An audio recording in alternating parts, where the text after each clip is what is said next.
नमस्कार दोस्तों, मेरा नाम है शब्द और आज की इस वीडियो में हम डिस्कस करने वाले हैं कॉन्ट्रैक्ट एक्ट का लास्ट टॉपिक, जिसका नाम है contract of bailment and contract of pledge. और लास्ट में हम इसके अलावा भी देखेंगे कॉन्ट्रैक्ट ऑफ एजेंसी। ये स्पेशल काइंड्स ऑफ कॉन्ट्रैक्ट हैं जो हम डिस्कस कर रहे हैं यहाँ पर। इससे पहले की वीडियोज़ में मैंने कॉन्ट्रैक्ट ऑफ इंडेमनिटी और कॉन्ट्रैक्ट ऑफ गारंटी दोनों देख लिए थे, हम लोगों ने पढ़ लिए थे।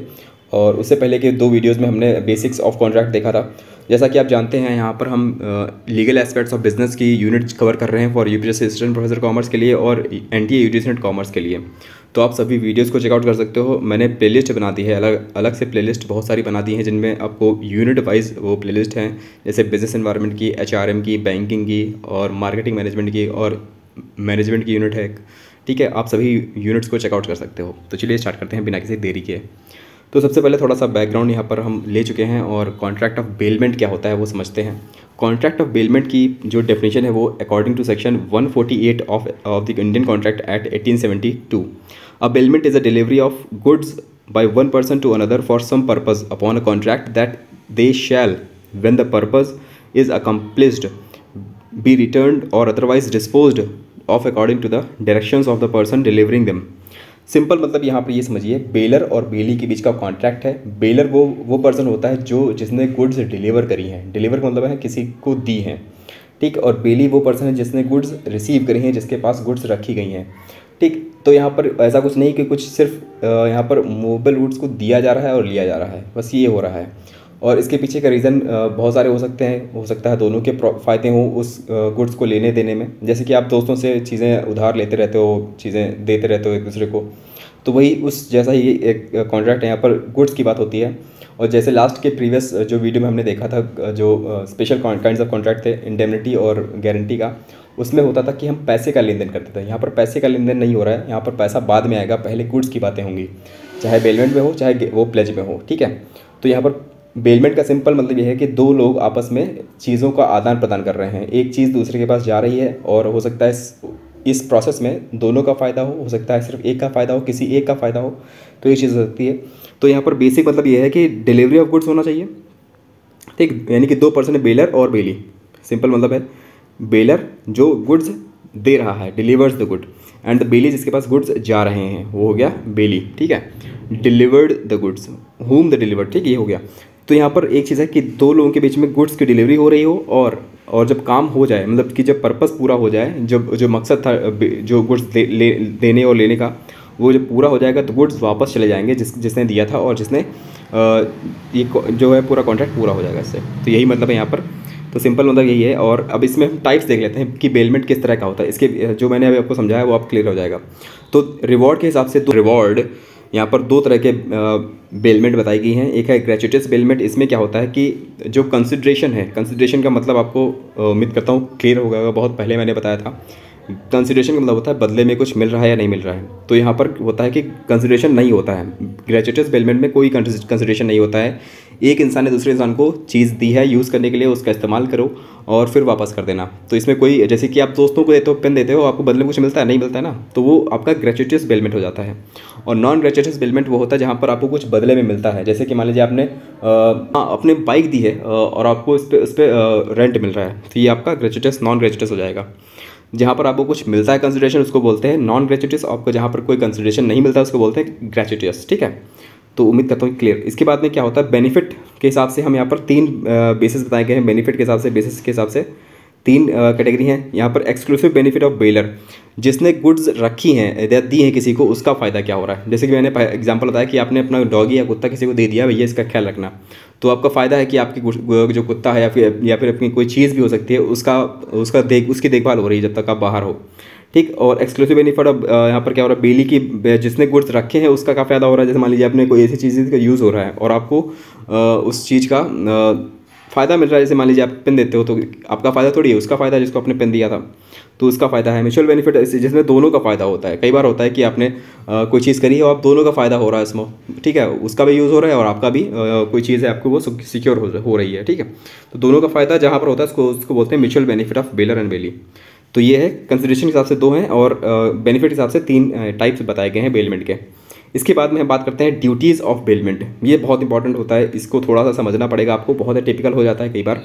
तो यहाँ पर हम बात करते हैं ड्यूटीज़ ऑफ, दोनों की ड्यूटीज़ की बात करते हैं। ड्यूटी ऑफ बेलर, जिसने गुड्स रखी हैं उसकी क्या ड्यूटीज़ होती हैं उस गुड्स के उस बेलमेंट के जो पूरे कॉन्ट्रैक्ट के अंदर। पहली बात तो ये है, डिस्क्लोज करो the faults of the goods बेल्ड।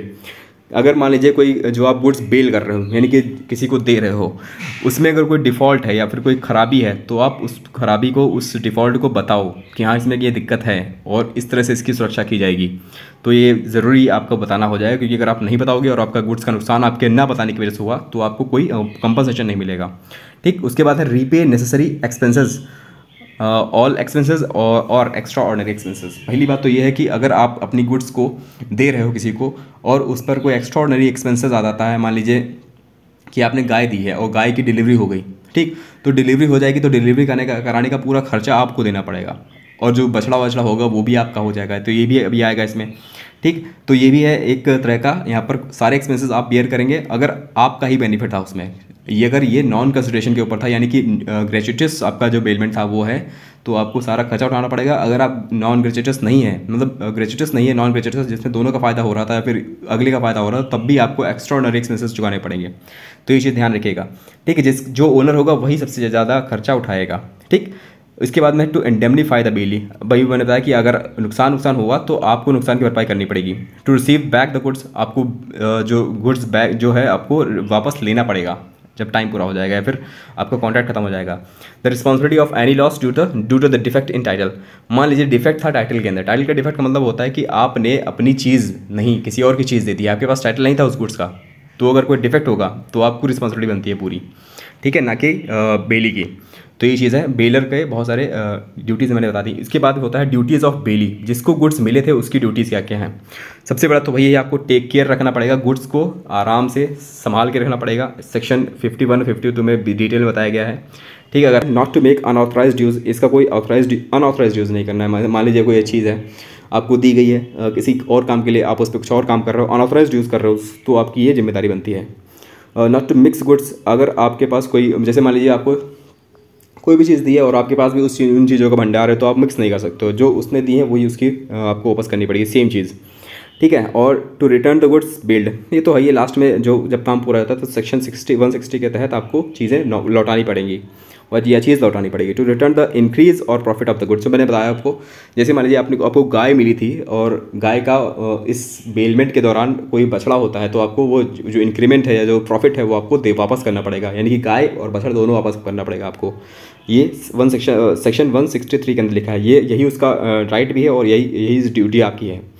ठीक है, तो ये चीज़ है और उम्मीद करता हूँ ये ड्यूटीज़ आपको क्लियर। इसके बाद में हम बात करते हैं आपका ड्यूटीज़ के आगे जो राइट्स हैं, राइट्स ऑफ बेलर, जिसने गुड्स रखी हैं उसके राइट्स क्या हैं। पहली बात तो राइट है स्यू करने का। स्यू का मतलब होता है कानून के तहत उसको केस करने का। स्यू करने का मतलब केस करना, कि हमको पैसा वापस करना पड़ेगा। राइट टू टर्मिनेट, आपके पास राइट है कि आप पूरे जो कॉन्ट्रैक्ट है उसको टर्मिनेट कभी भी कर सकते हो। राइट टू टर्मिनेट का मतलब ये है कि हमको टर्मिनेट कर दिया आपने कॉन्ट्रैक्ट और आपको गुड्स वापस मिल जाए। मान लीजिए आपने 2 साल के लिए दिया था और आपको लग रहा है कि हमको 1 साल के अंदर अपनी गुड्स चाहिए, तो आप टर्मिनेट कर सकते हो कभी भी। ठीक, right to demand the return of goods, ये भी एनी टाइम कभी भी आप रिटर्न गुड्स जो है वापस मांग सकते हो कभी भी, सेक्शन 159 के तहत। अनऑथराइज यूज हो रहा है अगर आपको गुड्स बाय बेली, तो आपको ये राइट है कि आप वापस ले सकते हो या फिर उसको डैमेज उसके क्लेम कर सकते हो डैमेजेस को। ठीक है, तो ये है यहाँ पर क्लेम डैमेजेस। उम्मीद करता हूँ ये ब्लू वाला आपको दिख रहा होगा। ठीक, इसके बाद में आता है स्यूट अगेंस्ट रॉन्ग डूअर। अगर मान लीजिए बेलर और बेली जो दो हैं, उनके अलावा भी किसी तीसरे पर्सन ने गलत बयानी या फिर गलत चीज़ करी, उस चीज़ को लेकर रॉन्ग डूइंग की है, तो सेक्शन 80 के तहत आप राइट्स आपके पास हैं कि आप उस गुड्स की सुरक्षा के लिए आप उसके खिलाफ स्यूट कर सकते हो उसको। ठीक है, राइट टू क्लेम इंक्रीज़, वही बात है जो मैंने बताया कि जो आपका क्लेम है वो आपको इंक्रीज़ हुआ है, कोई प्रॉफिट हुआ है तो आपको वो मिल जाएगा। ठीक है, बछड़ा वछड़ा वाली बात जो मैंने बताई आपको। इसके बाद राइट्स ऑफ बेली, सारी ड्यूटीज़ जो बेलर की है वो आपकी जो बेली की राइट्स हो जाती हैं। सिंपल है, जो एक की राइट्स है दूसरे का वो ड्यूटी बन जाती है, और जो एक की ड्यूटी है वो दूसरे का राइट बन जाता है। तो वो सिंपल है, यहाँ पर बेलमेंट और बेलर और बेली के बीच का जो कनेक्शन है या फिर जो कॉन्ट्रैक्ट है वो आपको क्लियर होगा। मैंने बहुत आसान शब्दों में बताने की कोशिश करी है। इसके बाद में हम बात करते हैं, अगला हमारा टॉपिक जो है आपका वो है कॉन्ट्रैक्ट ऑफ प्लेज। देखिए, बेलमेंट और प्लेज में सिंपल डिफरेंस है, यहाँ पर दोनों में गुड्स की आदान प्रदान हो रहा है। ठीक, बेलमेंट में क्या होता है, हम गुड्स देते हैं किसी को, किसी भी कारण की वजह से दे सकते हैं। लेकिन यहाँ पर प्लेज में क्या होता है, हम किसी और को गुड्स देते हैं, लेकिन हम वो गुड्स देते हैं क्योंकि हमने एक चीज़ हमने एक लोन लिए रखा है और हमने वो जो गुड्स हैं वो एक सिक्योरिटी के तौर पर दे रखा है, गिरवी हमने रखा है उस गुड्स को, उसको हम प्लेज बोलते हैं। ठीक है, pledge is a special kind of contract delivered as security, यहाँ पर लिखा हुआ है सिक्योरिटी के तौर पर हम उस गुड्स को देते हैं। ठीक है, और for the repayment of debt के बिहाफ पर। ठीक, सेक्शन 172 इंडियन कॉन्ट्रैक्ट एक्ट के तहत लिखा हुआ है when a bailment of goods is done, यहाँ पर देखिए बेलमेंट ऑफ गुड्स की बात की गई, यानी कि हम गुड्स की डिलीवरी कर रहे हैं यहाँ पर, is done as a security for payment of debt और परफॉर्मेंस ऑफ प्राइमिस, या फिर किसी प्रॉमिस आपने कोई किया होगा उसकी परफॉर्मेंस के तहत आपने रखा है उस गुड्स को, डिलीवरी करी है, is a called as pledge. ठीक, उम्मीद करता हूँ ये चीज़ आपको, यहाँ पर गिरवी रखी जाती है चीज़ों को। ठीक है, किसी प्रॉमिस के बिहाफ पर या फिर किसी लोन के बिहाफ पर, डेट के बिहाफ पर। ठीक, in case of contract of plays the baler is called pleasure. यहाँ पर हम बेलर और बेली को नाम बदल दिए हैं यहाँ पर, प्लेजर और ये या फिर पाउनर इसको बोल देते हैं, और प्लेजी या फिर पाउनी बोल देते हैं। जिसने गुड्स रखे हैं उसको प्लेजर बोलते हैं, और जिसके पास गुड्स रखे गए हैं उसको हम प्लेजी या फिर पाउनी बोल देते हैं। ठीक, ये है यहाँ पर मसला पूरा। तो इसेंशियल्स इसके क्या हो जाएंगे, इस कॉन्ट्रैक्ट के इसेंशियल्स एलिमेंट्स हैं, डिलीवरी ऑफ गुड्स जो पहले उसका था, delivery of goods as security, security के रूप में हम डिलीवरी ऑफ गुड्स होनी चाहिए यहाँ पर। दूसरा है possession of the goods passed but not the ownership, आपने गुड्स गिरवी रखे हैं मान लीजिए, तो उसकी जो ओनरशिप है वो किसकी होगी, ओनरशिप रहेगी आपकी, जिसने गुड्स गिरवी रखे हैं, ना कि जिसके पास रखे हैं उसकी। ठीक है, जिसने गुड्स गिरवी रखे हैं उसकी ओनरशिप रहती है जब तक आप चुका नहीं पाते हो, या फिर जब आपने चुका दिए तो आपको वापस मिल जाएगी, पोजेशन मिल जाएगी, और ओनरशिप तो वही है आपके पास। ठीक, यहाँ पर सिर्फ मूवेबल गुड्स की हम पोजेशन रखते हैं या फिर मूवेबल गुड्स की डिलीवरी करते हैं, ऐसा नहीं कि आप इमूवेबल गुड्स की डिलीवरी करोगे। ठीक है, ये नहीं होता है यहाँ पर। इसके बाद आता है रिटर्न ऑफ गुड्स, आपको वापस मिल जाएगी गुड्स आपकी जब भी आप लोन चुकता कर दोगे। तो ये सिंपल है। तो ये सारे essentials of a pledge contract थे। ठीक है, इसके बाद में हम बात करते हैं इसके राइट्स एंड ड्यूटीज़ की। इसमें भी बहुत ज़्यादा वही घुमाव फिरा के लिखा हुआ है, वही सेम चीज़ें हैं, बस आपको क्लियर रहना चाहिए। ड्यूटीज़ जो है एक यहाँ पर हम प्लेजर जो है, जो जिसने गुड्स प्लेज की हैं, जिसने गिरवी रखी है अपनी चीज़ों को, उसके राइट्स और ड्यूटीज़ की बात करने वाले हैं। तो उसका सबसे पहले था उसको रीपे करे। ठीक है, ड्यूटी टू पे डेट। उसके बाद है कंपनसेट, उसको कंपनसेशन मिलेगा अगर आपको आपको कंपनसेट करना पड़ेगा। मान लीजिए भाई डेट आप वापस कर देंगे तो कंपनसेशन हो जाएगा, इंटरेस्ट सब कुछ आपको देना पड़ेगा। Duty to pledge the goods he has, उसके पास यही ड्यूटी है कि उसके पास जो गुड्स थे गिरवी रखने के लिए, उसके पास जो टाइटल था उसी को वो प्लेज करेगा। ऐसा नहीं कि किसी और की चीज़ आप गिरवी रख दोगे, ऐसा नहीं होना चाहिए। ठीक है, तो ये ड्यूटी है उसकी। ठीक है, राइट ऑफ पाउनर या प्लेजर की जो राइट है वो क्या है, पर सबसे पहले जो गुड्स वापस लेने का, जब वो चुका देता है अपना जो डेट है वो उसको चुका देता है, तो उसका राइट बन जाता है कि वो अपनी गिरवी रखी हुई वस्तु को वापस ले। ठीक है, right to redeem the debt, right to redeem the debt का मतलब यहाँ पर रिडीम करेगा, मतलब पैसा वापस करेगा, राइट है उसका। ठीक, और उसके बाद preservation, right to preservation and maintenance of the goods, और अगर जो उसने गुड्स रखे हैं गिरवी, उसकी जो देख रेख रख रखाव है उसका, वो सही तरीके से होना चाहिए, उसका वो राइट रखता है। ठीक है, उसकी कोई ख़राब चीज़, मान लीजिए उसने अच्छी भली गाड़ी दी थी, वापस उसने गिरवी रखी थी, लेकिन अगर मान लीजिए उसने पैसा भी चुका दिया और उसकी जो गाड़ी है वो ख़राब कर दी उन्होंने, तो ऐसा नहीं होना चाहिए। ठीक है, एक्सपेंसेस ऑफ सेपरेशन, और अगर मान लीजिए उन्होंने कोई ऐसा काम किया है जिसकी वजह से वो चीज़ मिक्स हो गई है, तो उसका जो सेपरेशन है, अलग करने का जो खर्चा है वो वही उठाएगा जिसने उसको मिक्स किया है। ठीक, तो ये चीज़ें यहाँ पर सेम चीज़ें हैं। और इसके बाद में आता है हमारा rights and duties of pawnor, जिसके पास गुड्स रखे हुए हैं उसकी क्या, जिसके तहत जिसने लोन दिया था और जिसने गुड्स गिरवी रखे हैं उसके क्या राइट्स और ड्यूटीज़ हैं। उसकी उसका सबसे पहली चीज़ राइट है कि रिटेन रखने का, उसका राइट है कि उसके पास जो गुड्स रखे गए हैं उसको रिटेन करेगा और रखेगा अपने पास। ठीक है, right to retainer for subsequent advances, मान लीजिए उसने एक एडवांस दिया था, मतलब एक लोन दिया था, उसके बाद में जो अगला जो जिसने लोन लिया था वो और भी लोन मांग रहा है, तो उसके बाद भी उसको और लोन दे सकता है, और एडवांसेस जो है सब्सिक्वेंट एडवांसेस जो है वो देने के बाद उसको रिटेन रखने का, वो गुड्स रखने का राइट और मिल जाता है। ठीक है, तो ये है। टू एक्स्ट्राऑर्डिनरी एक्सपेंसेस, मान लीजिए आपने गुड्स को सही सलामत रखने के लिए उस पर एक्स्ट्राऑर्डिनरी एक्सपेंसेस कर दिए हैं, तो वो आपको एक्सपेंसेस आपको मिल जाएंगे, उसके मतलब उसका जो खर्चा है वो आपको मिलना चाहिए। तो वही है।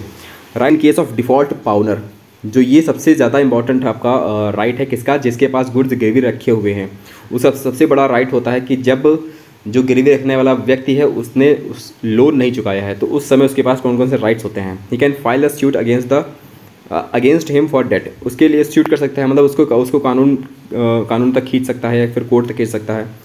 और गुड्स रखने का अधिकार तो है ही है, अब उसको पूरा राइट मिल जाएगा गुड्स का, वो गुड्स को सेल भी कर सकता है। He can sell the goods placed for the reasonable notice के लिए, मतलब उसको नोटिस देकर रिजनेबल नोटिस देकर उससे कह सकता है कि भैया हम तुम्हारा अगर इतने समय तक नहीं दोगे तो हम तुमको तुम्हारे जो गुड्स हैं वो जो तुमने गिरवी रखे थे उसको हम बेच देंगे, हैं। स्यू कर सकता है रिलेशन ऑफ द अमाउंट, पूरा जो अमाउंट है, जितना भी इंटरेस्ट है, जितना भी प्रिंसिपल अमाउंट है, उस सब के लिए आप उसको स्यू कर सकता है।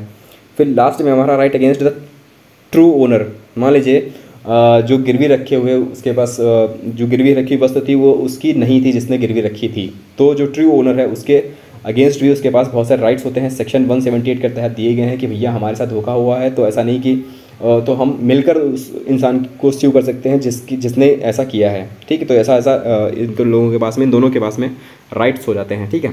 और इसके बाद में जो राइट्स ऑफ पाउनी आ जाता है, ड्यूटीज़ ऑफ पाउनी आ जाती हैं। ड्यूटी ऑफ पाउनी क्या है, वही है रिस्पॉन्सिबल टेक केयर करो, अपने जो गुड्स आपने रखे हैं अपने पास रखे हैं उसका अनऑथराइज यूज़ मत करो और उसको मिक्स मत करो किसी और अपनी चीज़ों के साथ में मिक्स मत करो। ये सारे आपके ड्यूटीज़ भी बनती हैं, अगर आपको राइट्स मिल रहे हैं तो ड्यूटीज़ भी बनती हैं। तो ये यहाँ पर भी वही चीज़ें हैं। कॉन्ट्रैक्ट ऑफ बेलमेंट और प्लेज में एक तरह की राइट्स एंड ड्यूटीज़ की बात की गई। बहुत सारी सिंपल चीज़ें हैं और उम्मीद करता हूँ अगर आपको बेलमेंट समझ में आया तो प्लेज भी समझ में आ गया होगा बहुत आसानी से। इसके बाद हम लास्ट जो हमारे सबसे इंपॉर्टेंट कॉन्ट्रैक्ट होता है, कॉन्ट्रैक्ट है इन कॉन्ट्रैक्ट ऑफ स्पेशल कॉन्ट्रैक्ट के अंदर लास्ट कॉन्ट्रैक्ट है हमारा कॉन्ट्रैक्ट ऑफ एजेंसी। अब देखिए एजेंसी का सिंपल मतलब मैं आपको समझाता हूँ। एजेंसी का सिंपल मतलब ये है कि आपने मान लीजिए आप एक एजेंट होता है, एजेंसी में एक एजेंट होता है, ठीक। और देखिए जैसे आप एक बिज़नेस करते हो, बहुत अच्छा बड़ा बिज़नेस है आपका और आप यहाँ पर बिज़नेस कर रहे हो लखनऊ के अंदर या फिर कानपुर के अंदर, कहीं भी आप बिज़नेस कर रहे हो, ठीक। और आप चाहते हो कि आपकी एक ब्रांचेस खुलें कई सिटीज़ में, तो आप क्या करोगे, अपना खुद तो आप हर जगह प्रेजेंट नहीं हो सकते हो, तो आप अपनी प्रेजेंस को दिखाने के लिए, ठीक है, अपनी जो राइट्स है, अपनी जो अथॉरिटी है वो किसी और को डेलीगेट करते हो। तो जो आपको रिप्रेजेंट करने वाला व्यक्ति है वो आपका एजेंट कहलाएगा। आप प्रिंसिपल हो जाओगे और आपको जो रिप्रेजेंट करेगा व्यक्ति वो एजेंट कहलाएगा, ठीक है। और उस एजेंट के पास वही सारे राइट्स होंगे जो आपके पास होते हैं, ठीक। आपके बिहाफ पर वो साइन कर सकता है, आपके बिहाफ पर सारी चीज़ें कर सकता है, आपके बिहाफ पर वो कॉन्ट्रैक्ट कर सकता है, ठीक, बशर्ते आपने उसको एजेंट बनाया है, ठीक। तो ये चीज़ होती है आपके कॉन्ट्रैक्ट ऑफ एजेंसी में। और यहाँ पर देखिए लिखा हुआ है इसका जो प्रिंसिपल है वो यही कहता है what a person does for another he does for himself. वही बात है, जो आप करते हो वही आपका जो पर्सन आपके द्वारा अपॉइंट किया गया है वो भी वही करेगा। जो आप करते हो वो आपके बिहाफ पर आप खुद बनकर करेगा। It is necessary to delegate some acts to be performed by another.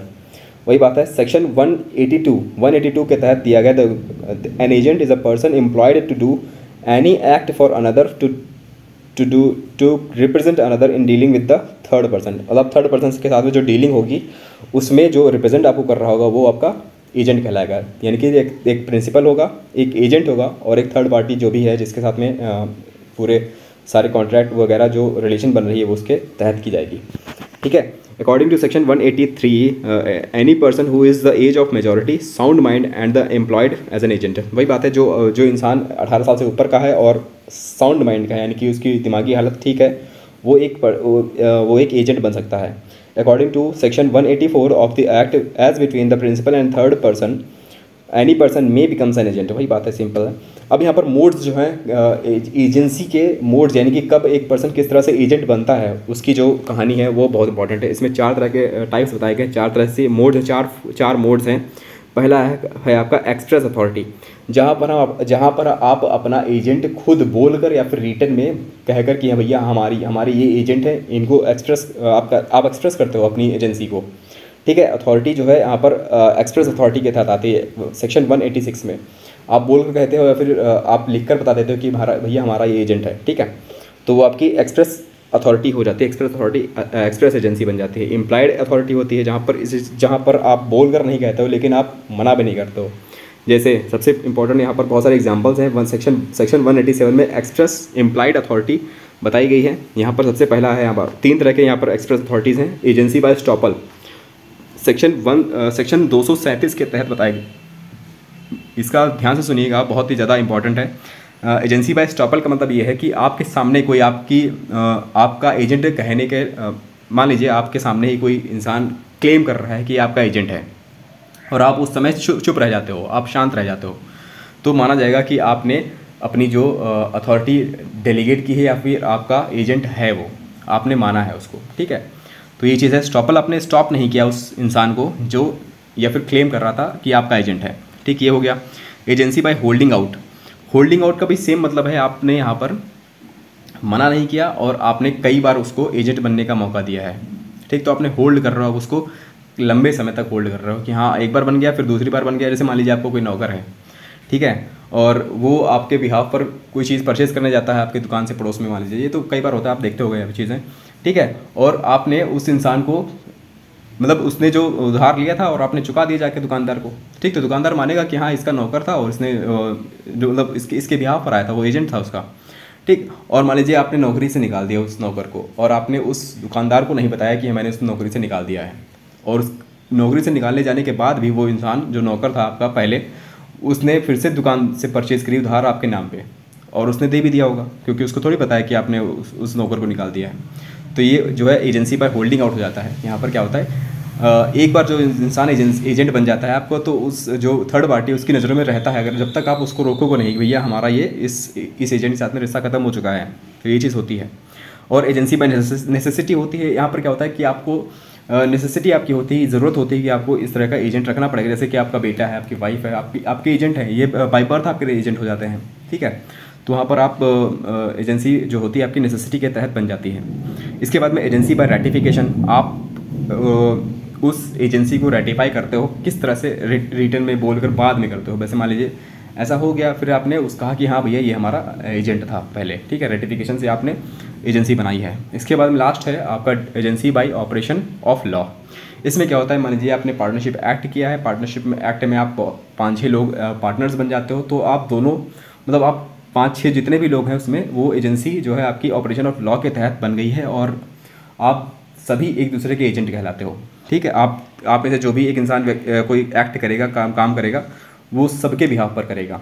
तो ये है यहाँ पर agency bye operation of law कहलाता है। सिंपल मतलब है ये, तो सबको समझ में आया होगा, ठीक है। सो उम्मीद करता हूँ आपको एजेंसी, बेलमेंट और प्लेज का जो कॉन्सेप्ट था वो क्लियर हो गया होगा। और इसी के साथ हमारा कॉन्ट्रैक्ट एक्ट 1872 जो है वो ख़त्म होता है। अगले जो वीडियोज़ होंगे हमारे वो लीगल एस्पेक्ट्स के अन्य टॉपिक्स के ऊपर होंगे। तो चलिए, सो थैंक यू गाइज़। अगर आपको वीडियो पसंद आई हो तो प्लीज़ लाइक करिए, शेयर करिए और सब्सक्राइब करिए चैनल को। Thank you guys, God bless you all.